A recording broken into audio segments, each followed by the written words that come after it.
వేదిక మీద ఉన్న బీజేపీ అభ్యర్థి ఈటల రాజేంద్ర గారికి, ఏనుగుల రవీంద్ర గారికి, పొంగులేటి సుధాకర్ గారికి, బాబుమోహన్ గారికి, గురుగు శోభ గారికి, బీజేపీ ముఖ్య నాయకులకి, బీజేపీ కార్యకర్తలకి, మీడియా సోదరులకి, ఇక్కడికి విచ్చేసిన నామలు తమ్ముళ్ళు అక్కలు చెల్లెలు అందరికీ నమస్కారం తెలియజేసుకుంటాను. 2010-2011లో బై ఎలక్షన్ లో ఈటల రాజేంద్ర గారికి ప్రచారం చేయడానికి వచ్చారు. చాలా సంవత్సరాలైంది. మళ్ళీ ఇప్పుడు మా ఈటల రాజేంద్ర గారి కోసం నేను ఇక్కడికి రావడం జరిగింది.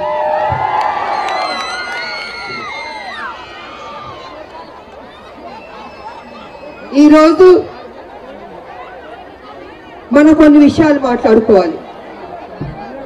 కొన్ని సరదాగా మన వాళ్ళు మాట్లాడి ఉండొచ్చు, కానీ కొన్ని సీరియస్ అయిన విషయాలు మనం మాట్లాడుకోవాలి.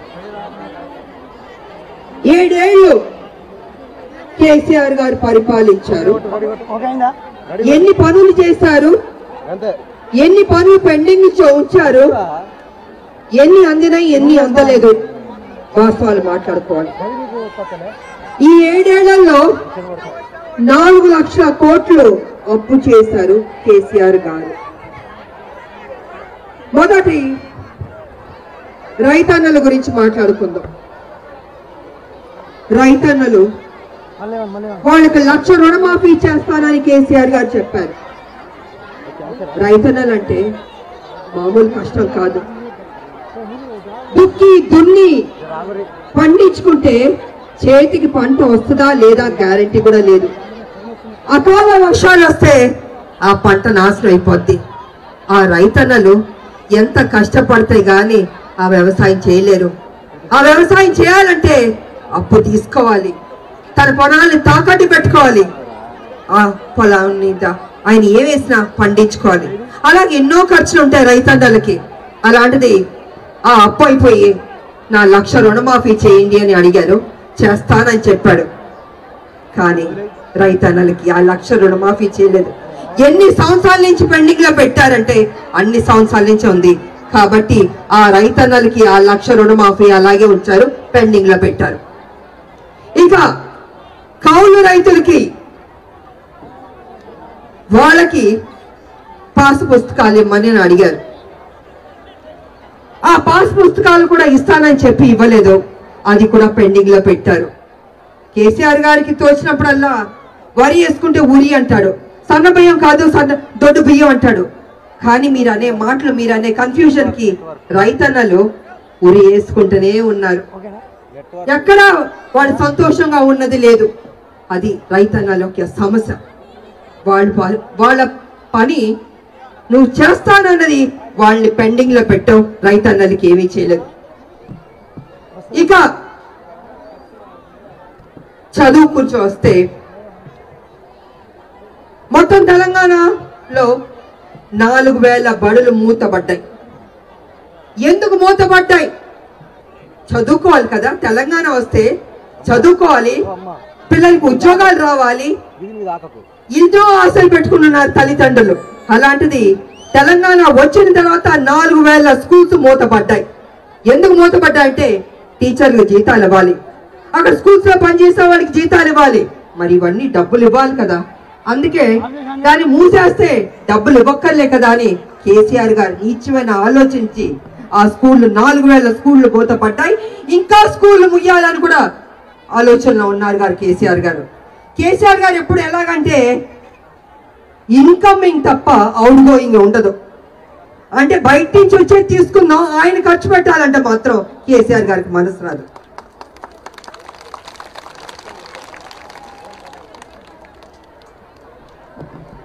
అదేవిధంగా నిర్వాసితులు మల్లన్న సాగర్ కానీ అనేక ప్రాజెక్టులు కానీ ఒక ప్రాజెక్ట్ కట్టాలంటే అక్కడ నివసిస్తున్న వారు ఆ గ్రామాలను ఖాళీ చేయాలి. కేసీఆర్ గారు ఏమన్నారంటే మీరు ఖాళీ చేసేయండి, మీకు వేరే చోట స్థలం ఇప్పిస్తాను, డబ్బు ఇప్పిస్తాను, ఉద్యోగం ఇప్పిస్తాను, ఇక్కడ ప్రాజెక్ట్ వస్తుందని నమ్మించి మోసం చేసి వాళ్ళు అక్కడి నుంచి తరిమేశారు. అనేక ప్రాజెక్టులు వాళ్ళు వెళ్ళిపోయారు.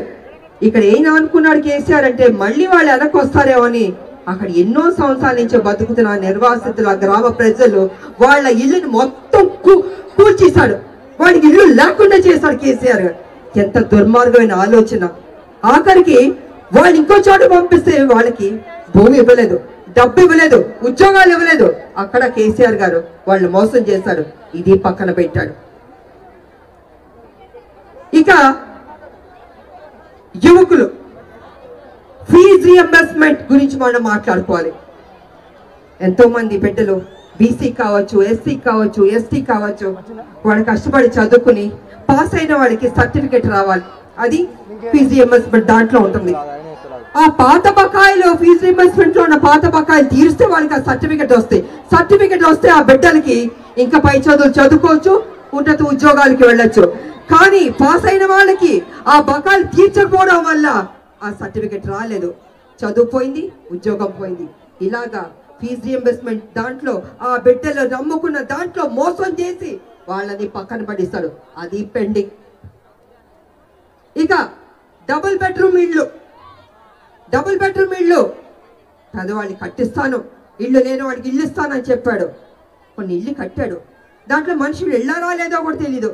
అనేక ఇళ్ళు కూలిపోయే పరిస్థితిలో ఉంది. ఆల్రెడీ కొన్ని ఇళ్ళు కూలిపోయి కూడా ఉన్నాయి. ఎవరిని మోసం చేస్తారు కేసీఆర్ గారు మీరు? ఎవరికి వచ్చినాయి 1,00,000 ఇల్లు, జిల్లాకు 1,00,000 ఇల్లు అన్నారు, ఎక్కడ రాలే, కట్టి పెడుతున్నారు. కానీ అది కూడా మోసం చేశారు, అది పక్కన పడేశారు. ఇవాళ మా ఆడబిడ్డలకి బతుకమ్మ చీరలు ఇస్తాము అని ప్రతి సంవత్సరం చెప్తారు. మా అక్క చెల్లెళ్ళకి 1000 రూపాయల చీరలు ఎలా ఉంటాయి, 500 చీరలు ఎలా ఉంటాయి, 100 రూపాయల చీరలు ఎలా ఉంటాయి మీకు తెలీదా? ఇవాళ పరిస్థితి ఏంటంటే ఏది సక్రమంగా చేయడు కేసీఆర్. అన్నిట్లో ఒక కమిషన్, అంటే చీరల్లో కూడా కమిషన్. ఆ కమిషన్లు తీసుకుని 100 రూపాయల చీరలు ఇస్తే ఆ చీరలు బాగాలేదని నా అక్క చెల్లెళ్ళు అందరూ తగలబెట్టేశారు.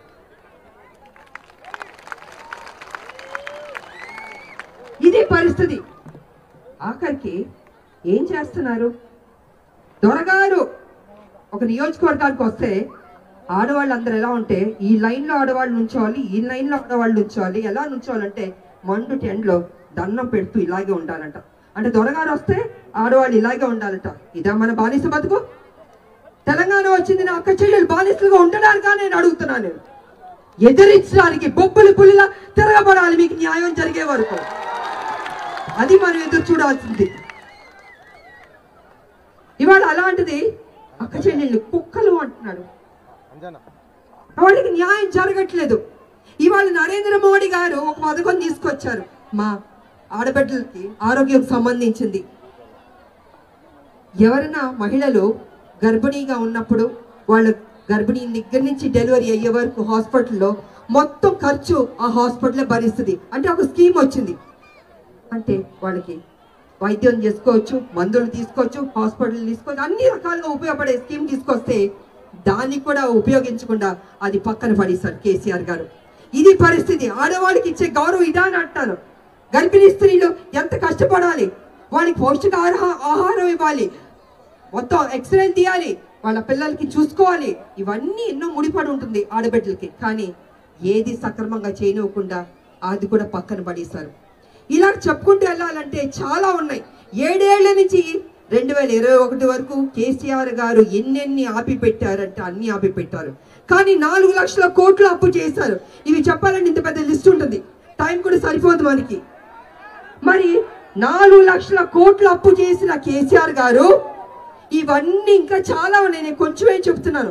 ఇవన్నీ చేస్తుంటే మీరు తీసుకున్న అప్పు వీటన్నిటి ఖర్చు పెట్టారని మేము నమ్ముతాం. మరి మీరు తీసుకున్న అప్పు ఇంకా దేనికి ఖర్చు పెట్టలేదు. 4 లక్షల కోట్లకి ఎక్కడికి అయింది, ఎలా అయింది, ఎవరు జేబుల్లోకి వెళ్ళేదని నేను కేసీఆర్ గారు త్వరగారిని అడుగుతున్నాను. నేను అంటే మీ జేబుల్లో వెళ్ళింది, దేనికి ఖర్చు పెట్టలేదు. ఇవాళ కాళేశ్వరం అన్న ప్రాజెక్టు హైయెస్ట్ కరప్షన్ జరిగిన ప్రాజెక్ట్. అది ప్రాణహిత చేవెళ్ళ దాని ఒక చోట ప్రాజెక్ట్ స్టార్ట్ చేయబోతున్నారు. దాని బడ్జెట్ ఎంత అంటే 38,000 కోట్లు అవుతుందని చెప్పారు. ఆ తర్వాత ఏమైందంటే అది 1,00,000 కోట్లకి వెళ్ళింది. రీడిజైన్ చేస్తాడు, దాని పేరు కాళేశ్వర ప్రాజెక్ట్ అన్నారు. అది ఎత్తిపోతల పదకొండ కింద నీళ్లు తీసుకొచ్చి పైకి వేయాలి. దానికి కరెంట్ ఎంత ఖర్చు అవుతుంది? అది అవ్వలేదు, ఇవాళ కూడా అవ్వలేదు. 1,00,000 కోట్లు అయింది, కానీ ప్రతి రైతన్న పొలానికి ఒక్క చుక్క నీరు కూడా రావలేదు. మొన్న వర్షాలు పడితే ఆ నీళ్లు బ్యాక్ వాటర్ వెనక్కి వచ్చింది. 30,000 ఎకరాలు మొత్తం పంటలు నీట మునిగి ఆ పంటలన్నీ నాశనం అయిపోయింది. అంటే మీరు తీసుకొచ్చిన కాళేశ్వరం ప్రాజెక్టు అది కంప్లీట్ అవ్వకుండా వర్షాలు పడితే వెనక్కి వచ్చింది. అంటే మీరు ఎత్తి నీళ్లు పొయ్యాలట్టు. కరెంట్ ఎంత ఖర్చు అవుతుంది? ఎవడు కడతారు ఈ కరెంటు? అన్నిట్లో కరప్షన్ కరప్షన్ కరప్షన్. ఇలాంటి కరప్షన్ చేసే మనిషిని మనం ముఖ్యమంత్రిగా కూర్చోపెట్టాలా, దింపాలా? చెప్పండి మీరు నాకు. దింపాలా? దింపాలా? మరి ఏం చేయాలి? ఒక ఉద్యమ నాయకుడు, ఆయన మీరు గెలిపించాలి. ఈటల రాజేంద్ర గారిని గెలిపించాలి. ఉద్యమాలు చేసింది దేనికి? దేనికి చేసే ఉద్యమం? తెలంగాణ కోసం కదా, మీకోసం కదా. 4 కోట్ల మంది ప్రజలు బాగుండడం కోసమే కదా మేము చేసింది. అలాంటిది వాళ్ళ తెలంగాణ వచ్చిన తర్వాత బాగుంది ఎవరు? కేసీఆర్ వాళ్ళ కుటుంబం కదా. మరి మీరెందుకు బాగుపడలేదు? అంటే 1,00,000 కోట్లు తిన్నాడు. 7 ఏళ్ల నుంచి ఎన్ని మోసాలు చేస్తాడో ప్రతి దాంట్లో కమిషన్ చేస్తూ వచ్చాడు. మిషన్ భగీరథ, మిషన్ భగీరథ గోదావరి కృష్ణ నీళ్లు తీసుకొస్తాను, పైపులు వేసి తీసుకొస్తాను, ఇంటింటికి నల్లా ఇస్తాను. ఇంటింటికి నల్లా ఇవ్వకపోతే నేను ఓట్లు అడగను అన్నాడు. ఇంటింటి నల్లా వచ్చింది లేదు. ఆ పైపులు నాణ్యత లేని పైపులు వేస్తాడు. ప్రతిరోజు ఎక్కడో చోట పైపు పగులుతుంది, నీళ్ళన్నీ బయటికి పోతున్నాడు. అంటే నాణ్యత లేని పైపులు వేయడం, అక్కడ కమిషన్ కొట్టాడు. ఇప్పుడు ఈ పైపులు పగిలిపోతే మళ్ళీ పైపులు వేయచ్చు, మళ్ళీ ఇంకో కమిషన్ వస్తాయి. అంటే ఒకదానికి డబ్బులు తినాలని ఒక ఆలోచన పెట్టుకున్నాడు కేసీఆర్. ఇక మిషన్ కాకతీయ. మిషన్ కాకతీయ ఏంటంటే చెరువుల్లో పూడికలు తీయాలి. పూడికలు తీస్తే వర్షం వచ్చినప్పుడు ఆ నీళ్ళు నిలువ ఉంటుంది. అలాంటిది పూడికలు తీలా ఏం తీలా, ఆ చెరువులే మూత మూసి మొత్తం పూడ్చి దాని మీద బిల్డింగ్లు కట్టి రియల్ ఎస్టేట్ చేసుకుని అమ్ముకున్నారు. అది దాని పరిస్థితి. ఇవాళ చెరువులు లేకపోబట్టి వర్షాలు వస్తే నీళ్లు మొత్తం ఊర్లోకి వస్తుంది. అనేక మంది పొలాలు మునిగిపోతాయి, ప్రజలు చనిపోతున్నారు. మ్యాన్ హోల్స్ లో ఎంతో మంది పడిపోతున్నారు, చనిపోతున్నారు. ఇవన్నీ మనం టీవీలో చూస్తున్నాం.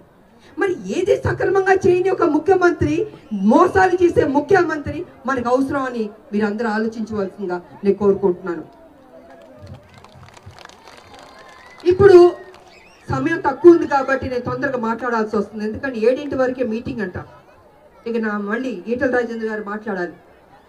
ఇక నిన్న అంటున్నారు కాంగ్రెస్ వాళ్ళు ఏమంటున్నారంటే, ఒక ఆయన కేసీఆర్ గారే ఈటల రాజేంద్ర గారిని తీసుకొచ్చి బీజేపీలో చేర్చారంట. ఇది నమ్ముతారా? కాంగ్రెస్ వాళ్ళకి దిమాగ్ లేదు. వాళ్ళు ఏదో అబద్ధం చెప్తాం అనుకుంటున్నారు. పోనీ అబద్ధం కూడా ప్రజలు నమ్మేటట్టు చెప్తే బాగుంటుంది. కామెడీ చేస్తున్నారు. ఈటల రాజేంద్ర గారిని కేసీఆర్ గారు తీసుకొచ్చి బీజేపీలో చేర్పించారంట. నేను ఒక విషయం అడుగుతున్నాను. మొన్న హైదరాబాద్లో మన దత్తాత్రేయ గారు, గవర్నర్ గారు, మా బీజేపీ గవర్నరు, ఆయన అలై బలై అని ప్రోగ్రామ్ చేస్తాడు కదా ప్రతి సంవత్సరం. దాంట్లో అన్ని పార్టీలు, టీఆర్ఎస్ వస్తుంది, కాంగ్రెస్ వస్తుంది, బీజేపీ వస్తుంది, కమ్యూనిస్టులు వస్తారు, సినిమా వాళ్ళు కూడా చాలా మంది వస్తారు, అందరూ మాట్లాడుకుంటారు. అలాంటి ఆ అలై బలైలో కేసీఆర్ గారు కూతురు మా సంజయ్ గారు పక్కన కూర్చుని మాట్లాడింది.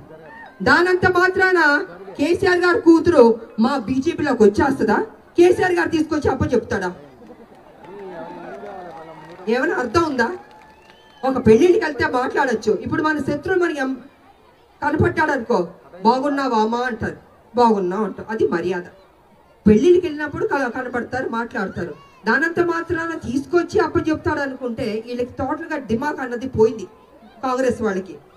సో కాబట్టి కేసీఆర్ కూతురుని తీసుకొచ్చి మా బీజేపీలో అప్ప చెప్పలేరు కదా, బాగోదు కదా. ఇక కాంగ్రెస్ గురించి చెప్పాలంటే వాళ్ళు ఎలా అయిపోయారంటే,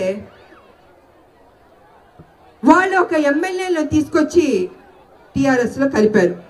ఇప్పుడు మనకి ఎక్కడ ఇల్లు రెంట్ కావాలంటే ఎక్కడ చూస్తాం? ఇంటి బయట బోర్డు పెడతారు, ఇల్లు అద్దెకి ఇవ్వబడను అని బోర్డు ఉంటుంది కదా, అవునా కదా?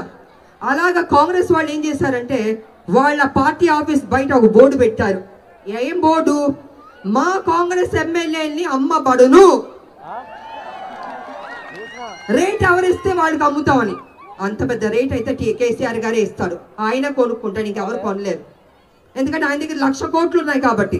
అలాగా మీ యొక్క ఎమ్మెల్యేని తీసుకొచ్చి మీరు టీఆర్ఎస్ కమ్మారు, లైవ్ లో చూపించారు సినిమా. మాకు కాంగ్రెస్ బాబు అన్నల్లారా తమ్ముళ్ళారా, మేము ఎలా మర్చిపోతాం? మేము మీకు కాంగ్రెస్ కి టీఆర్ఎస్ కి ఒక ఒప్పందం ఉంది. ఈ ఎన్నికల కాదు, పోయిన ఎన్నికల కాదు, రాబోయే ఎన్నికల్లో కూడా వాళ్ళ ఎమ్మెల్యేని టీఆర్ఎస్ కి అమ్ముతారు. ఎందుకంటే కేసీఆర్ చెప్పు చేతుల్లో కాంగ్రెస్ ఉంది. ఒకప్పుడు కాంగ్రెస్ వేరు, ఇప్పుడు కాంగ్రెస్ ఏంటంటే డబ్బులు కమ్ముడిపోయే కాంగ్రెస్ లో అయింది. అందుకే ఆ పార్టీలో ఉన్నట్లు అందరూ బయటికి వెళ్ళిపోతున్నారు, వ్యాపారం అయింది. ఇవాళ మీరు బీజేపీని అంటే ఎవరు ఇక్కడ పడేవాళ్ళు లేరు, ఎవరు నమ్మరు. మీరుగా ఎక్స్చేంజ్ ఆఫర్లు చేసుకుంటున్నారు తప్ప బీజేపీకి మధ్యన మాకు ఎటువంటి సంబంధం లేదు. కాబట్టి ప్రజలారా, నేనేం చెప్పదలుచుకుంటున్నానంటే, మీరు దయచేసి ఈటల రాజేందర్ గారిని గెలిపించవలసిందిగా కోరుకుంటున్నాను. ఎందుకంటే ఒక ఉద్యమకారుడు, నిజాయితీ పరుడు. 6 సార్లు మీరు గెలిపించారు, 7 సార్లు గెలిపించండి. ఎందుకు కేసీఆర్ ఆయన దెబ్బ కొట్టారు, మరి దెబ్బ కొట్టి ఏ కారణం లేకుండా దెబ్బ కొట్టి బయటికి పంపించిన వ్యక్తిని మీరు గెలిపించుకోవాల్సిన బాధ్యత. మీ బిడ్డ, మీ అన్న, మీ సొంత బంధువులాగా ఆయన మీకోసం పనిచేశాడు, అభివృద్ధి చేస్తాడు. అలాంటి బిడ్డని మీరు ఈ 30వ తారీఖు ఓటింగ్ లో ఫస్ట్ బటనే ఉంది ఈటల గారిది, ఆ ఫస్ట్ బటన్ నొక్కండి, కేసీఆర్ గోపు పగలు కొట్టండి.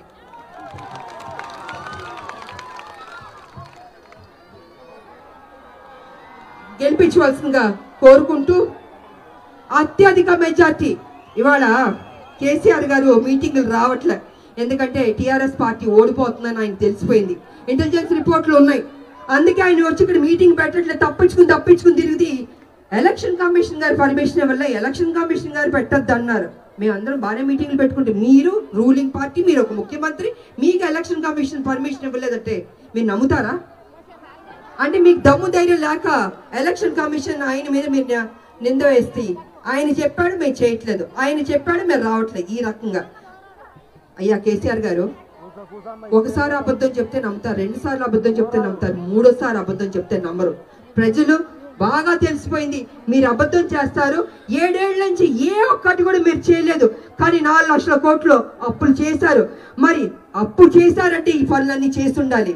అంటే ఏ డబ్బులు దానికి ఖర్చు పెట్టలేదు, మోసం చేశారు.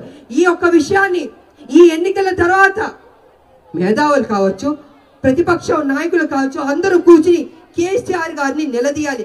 4 లక్షల కోట్లు దేనికి ఖర్చు పెట్టావు, ఎవరికి ఖర్చు పెట్టావు, ఎవరి జేబులోకి వెళ్ళింది, ఎవరు బినామీ వాళ్ళ దగ్గరికి వెళ్ళిందని ప్రతి ఒక్కళ్ళు అడగాలి. ఎందుకంటే అది మీ డబ్బు.